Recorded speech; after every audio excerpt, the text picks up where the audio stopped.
Auzubillahi minash-shaytanir-rajim. Bismillahir-rahmanir-rahim. Assalamu alaikum, dear students. Welcome to week number 13, recorded lecture number 35. Well, today in this lecture we will cover this whistleblowing topic, and the main source for the information is Fledderman 2004. And so let's start with this topic, whistleblowing. Well, first of all, let's begin with the definition for whistleblowing given by Fledderman 2004. Well, according to Fledderman, whistleblowing is the act by an employee of informing the public or higher management of unethical or illegal behavior by an employer or supervisor. So, as we can see, this is there are three important components in this definition. Number one, it's an employee informing about an illegal or unethical act, like there is some illegal or unethical practice or act going on in an organization, and one of the employees of that organization can go either to the top management in the same organization and inform the management about that illegal or unethical act, or the employee may also go out to some public like to maybe media or maybe to a concerned government department and report that illegal or unethical practice going on in the organization. So this is how Fledderman defines whistleblowing. Okay, let's have another look at another definition for whistleblowing. That's whistleblowing occurs when an employee or a former employee conveys information about a significant moral problem to someone in a position to take action on the problem, and does so outside approved organizational channels or against a strong pressure. Now, there are 2 to 3 points that were not covered in the previous definition. They are: number one, it can be current employee or it can be a former employee, someone who has left the job and blows the whistle about his past employer. Second, it's a significant moral problem, right? Not a minor one. That is about a significant moral problem. Third, it's told to someone who is in a position to take action, right? Not to a friend or not to a family member who is not in a position, but it's told to someone who is a relevant authority, like as I have said, maybe a government body that has its duty to ensure in that particular sector. So it's according to this definition, only that will become whistleblowing. We will see further details of these points in upcoming slides about this definition. Well, the above definition has 4 main parts. Number one is disclosure, right? That the employee goes out and discloses some information. So information disclosure is information is intentionally conveyed outside approved organizational or workplace channels. We usually use a term without through proper channel, or in institutions where the person conveying it is under pressure from supervisors or others not to do so. So that disclosure is unusual one. It may bypass some routine channel, or it may be because the seniors or senior members in hierarchy are involved in it, and the employee is not given opportunity or is not listened to. Then the employee can go to someone and disclose this information. Well, second important point in this second definition was topic. Well, the information concerns what the person believes is a significant moral problem for that of the organization or an organization with which the company does business. So it should be a significant topic, not a minor or usual thing.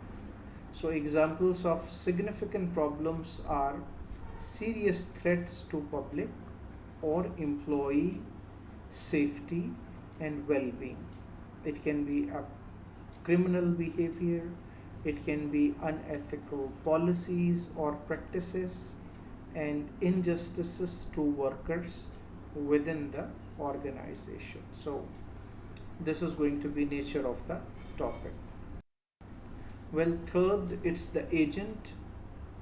According to that second definition, the agent, the person disclosing the information is an employee or former employee or someone else closely associated with the organization, as say distinct say from a journalist reporting what the whistleblower says.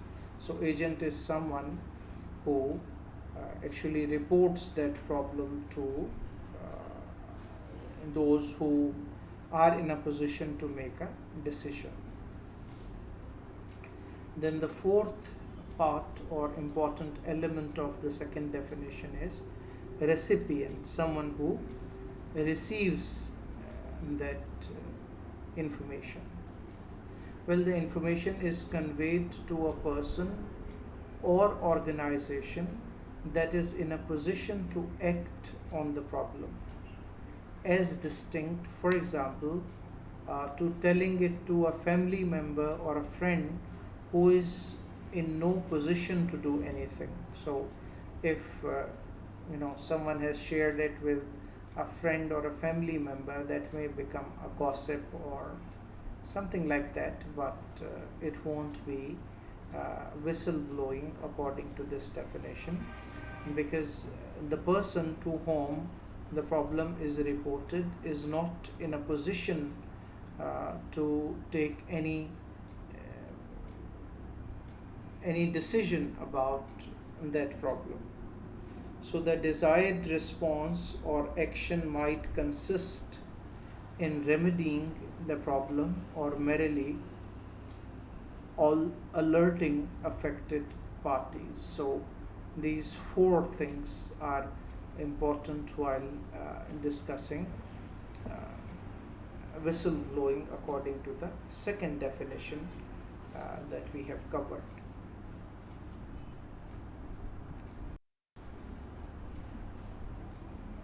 Now moving forward towards different types of whistleblowing. Well, one type of whistleblowing can be internal whistleblowing.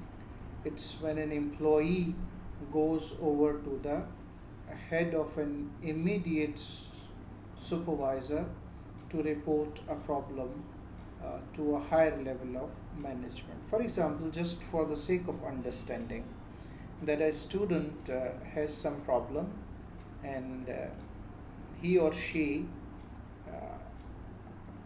skips the class advisor and goes to the chairman of the department or to the dean of the faculty and informs about what the student may be thinking as uh, an unethical or illegal practice. Then this is going to be internal whistleblowing, that the employee uh, goes to someone within the organization and informs him or her about an unethical or illegal practice.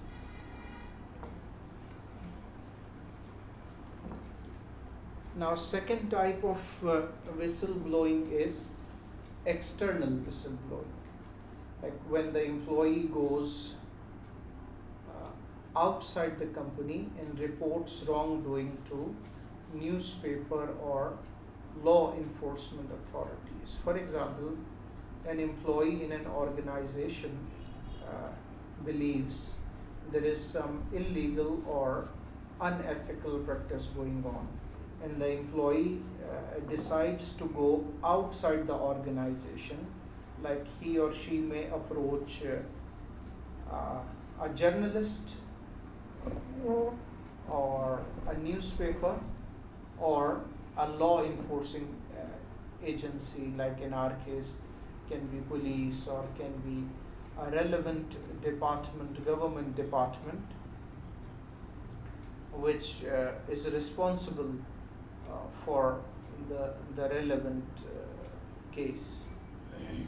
So if information is shared with someone within the organization, that is internal whistleblowing, and if information is shared with someone outside the organization, information is shared about an unethical or illegal thing, then that is an external whistleblowing.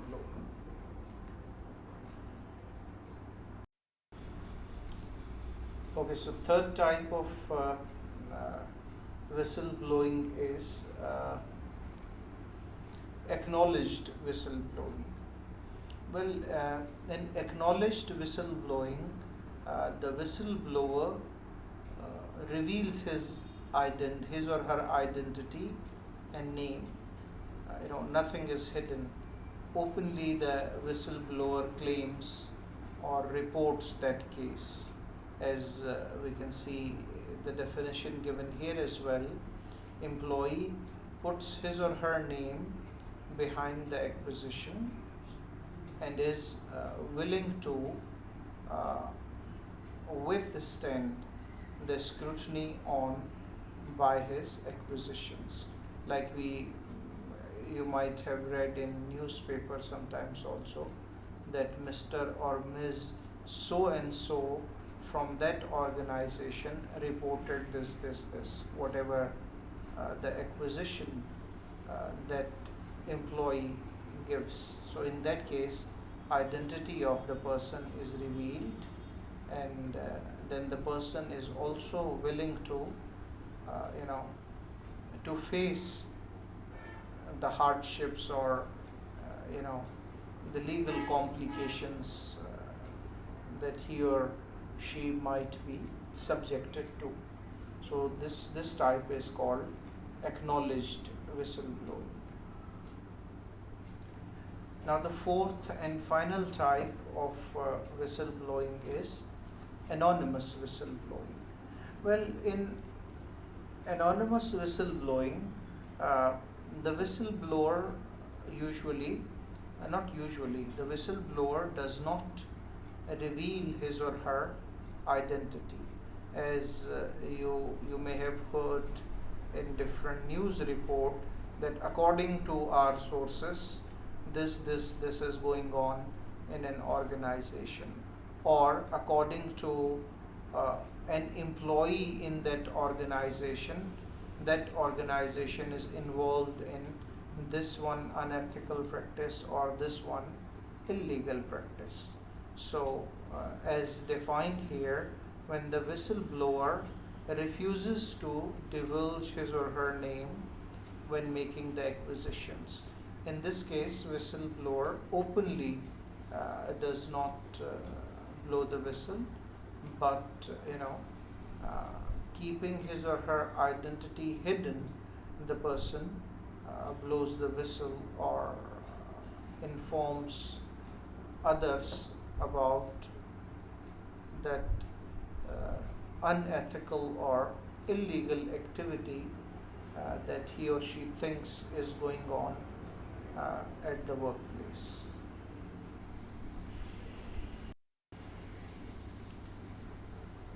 Now, there's one important thing that whistleblowing is is not encouraged, and it can create a number of problems for the whistleblower, right? Those problems can be related to the job. One one might have to sacrifice his or her job, after whistleblowing, because employers usually uh, do not encourage whistleblowing, and sometimes it can even be life threatening.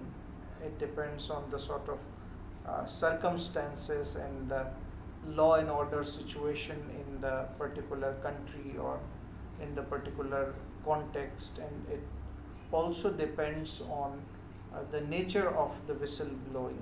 So it's very important to understand that whistle is not blown over uh, very small and petty issues, rather those serious issues, and there are a few steps that should be kept in mind before one blows the whistle. So let's try to understand when should whistleblowing be attempt.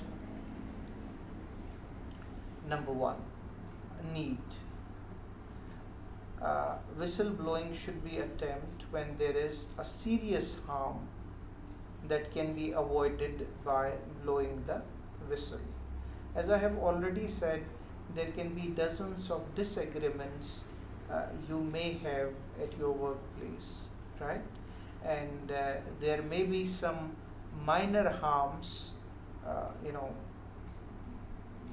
that are there, but one should not blow the whistle if that is something minor, or if there is something that can be avoided.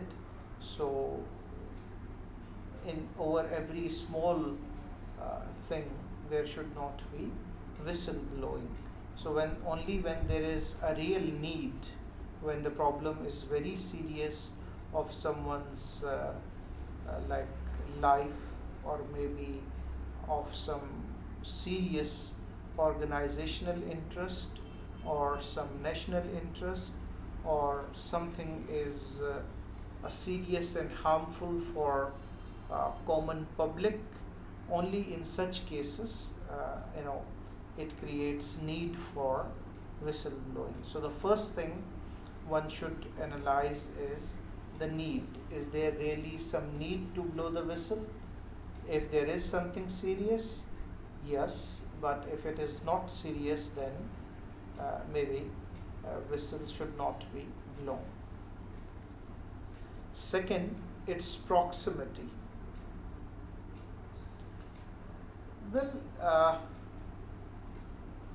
proximity says that the whistleblower must be in a very clear position to report on the problem, not just a hearsay. It's not just a rumor you heard somewhere while you came across in a corridor, or someone was discussing.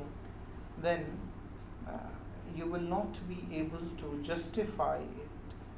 So when we say you should be in a clear position to report, means either you are directly a witness of that and you have some evidence for that, and if you are asked to prove that, you are in a position to prove that as well. So only when there is proximity, only then one should think of blowing the whistle.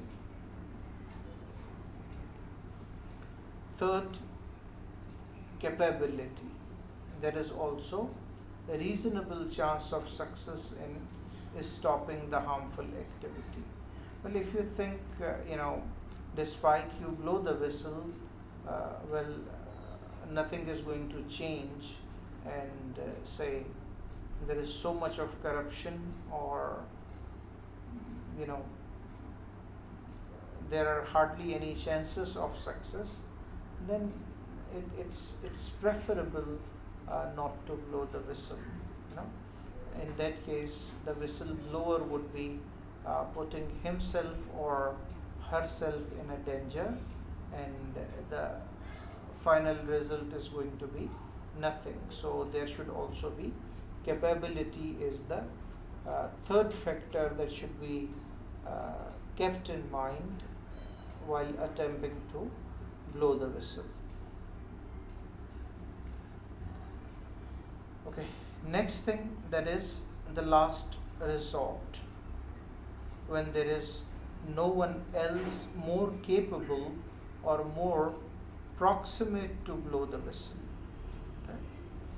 Like if you are a team member and you are the junior most team member in that team, and there are more senior people who have better understanding, better professional understanding than you, and who are more experienced than you, and in their presence, it's recommended that the junior member should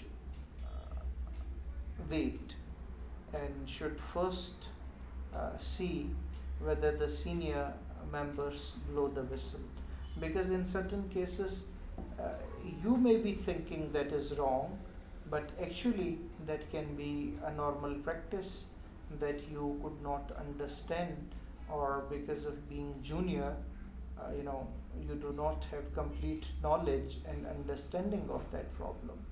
So do not keep whistle blowing as the first resort, rather keep it the last option when you say, well, no other option is left, and this is the only thing and the last thing that you should be doing. Only in that case, maybe you can blow the whistle. Okay, so these are some common sense procedures that can help us further to decide before blowing a whistle. Well, it is clear that a decision to whistle blow is a serious matter that deserves careful reflection.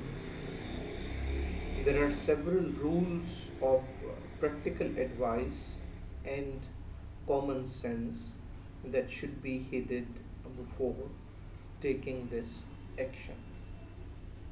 Like number one,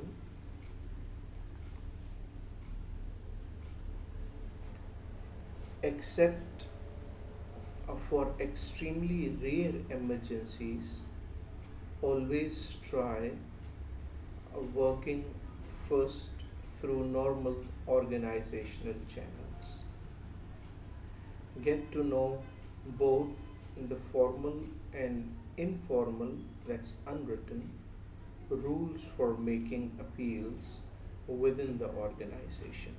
So it's always recommended that first you should try to follow the normal organizational channel. For example, a normal organizational channel in your department, say CIS, would be that suppose if an employee in CIS department wants to communicate something to Dean Electrical, that is the relevant dean.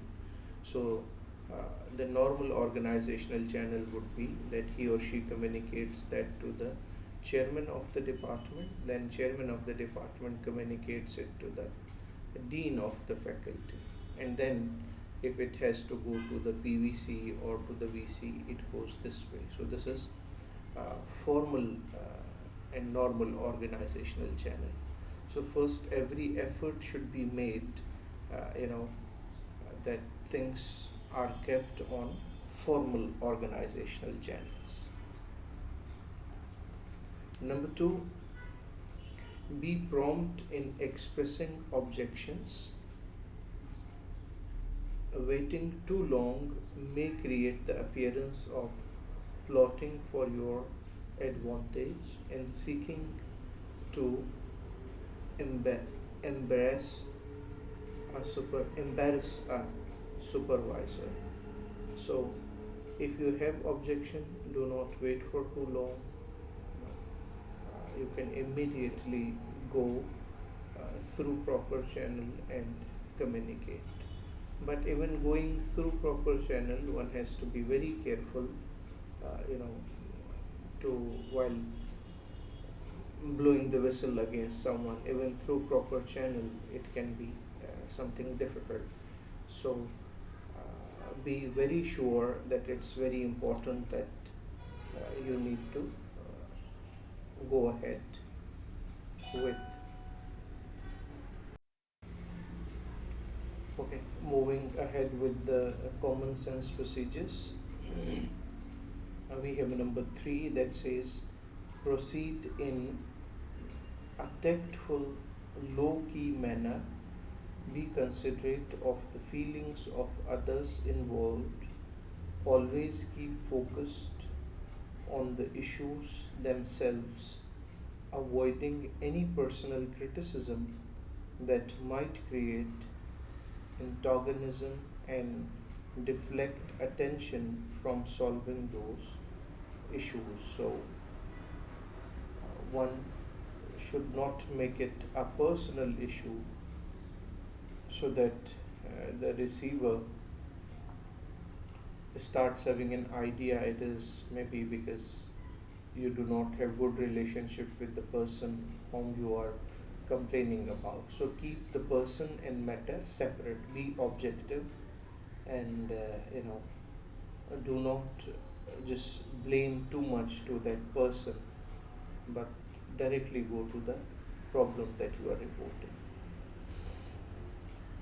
Number 4, as much as possible, keep supervisors informed of your actions, both through informal discussion and formal memorandum. So, your supervisors, your immediate bosses, do bring in their knowledge, keep them informed, keep them updated,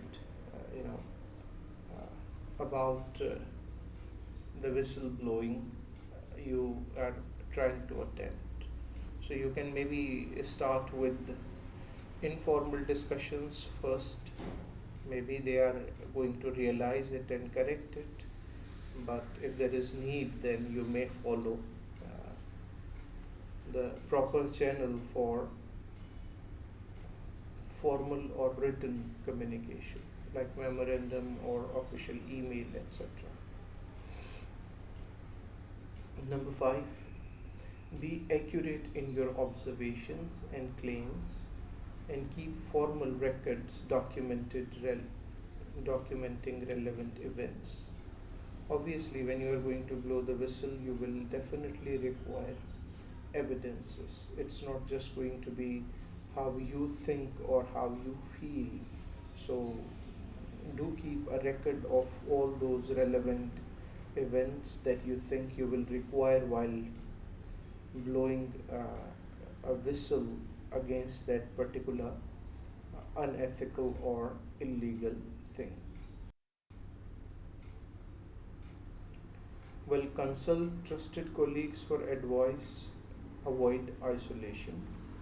Yes, if you are not much sure about whistleblowing, then do consult some trusted colleagues for advice, right? And if you keep yourself in isolation, you may be missing many things that actually are not going on, and you may be thinking they are there. So when you consult trusted colleagues for advice, they can tell you about their own experiences or their own understanding of that matter. Number seven, before going outside the organization, consult the ethics committee of your professional society. Like your professional society, like in your case, can be IEEE or any other society of professionals, like it can even be PEC. So you can consult them before blowing the whistle, outside the organization. That is external whistleblowing. Well, the last point, consult a lawyer concerning potential legal liabilities. So if you blow the whistle, what can be the legal liabilities on you? What sort of legal challenges you may be facing after blowing the whistle. You should also be aware of the challenges. Well, preventing whistleblowing, how whistleblowing should be prevented. Fledeman 2004 suggests 4 ways to solve whistleblowing. Number one, first, there should be a strong ethics culture that should include a clear commitment to ethical behavior, starting at the highest level of management, and mandatory ethics training for all employees. So, obviously, ethical culture must start from the top management. And second point, there should also be training for the employees about ethical values. Second, there should be clear lines of communication within the corporation. The openness gives an employee who feels that there is something that must be fixed a clear path to air his concerns. If there are open communication channels, so the employees will be open and they will discuss with the people in organizations, and ultimately that matter will be resolved and there won't be any need to blow the whistle. Third, all employees must have meaningful access to high level managers in order to bring their concerns forward, so that if they have any problems with their immediate bosses, they have access to high level management and they can talk to them and resolve. The access must come with guarantee that there will be no retaliation. Rather, employees willing to come forward should be rewarded for their commitment to fostering the ethical behavior of the company. So they are not only listened to, but serious actions are taken to resolve the ethical problems. And the last one, finally, there should be willingness on the part of management to admit mistakes publicly if necessary. This attitude will set the stage for ethical behavior by all employees. So, these are some of the steps that can be taken to resolve or to prevent whistleblowing in organizations.